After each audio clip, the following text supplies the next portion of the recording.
બોડેલીમાં કોમી એકતા ભર્યા માહોલમાં રથયાત્રા નીકળી. મુસ્લિમ સમાજ દ્વારા રથયાત્રાના શ્રદ્ધાળુઓ માટે ઠંડા પીણા અને નાસ્તાની વ્યવસ્થા કરવામાં આવી. બોડેલી ઢોકલિયા મુસ્લિમ સમાજના અગ્રણીઓ દ્વારા રથયાત્રામાં આવી રહેલ ભક્તોને ઠંડા પીણા અને નાસ્તો આપી સ્વાગત કરવામાં આવ્યું હતું.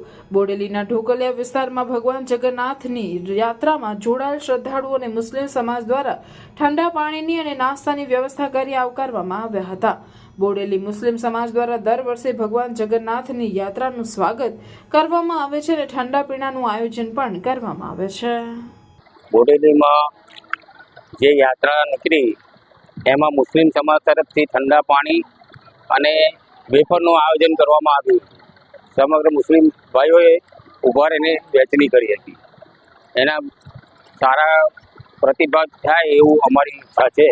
અમે એમની જોડે સંગાતે જ છે. એકતા હસનભાઈ ડાબાવાળા.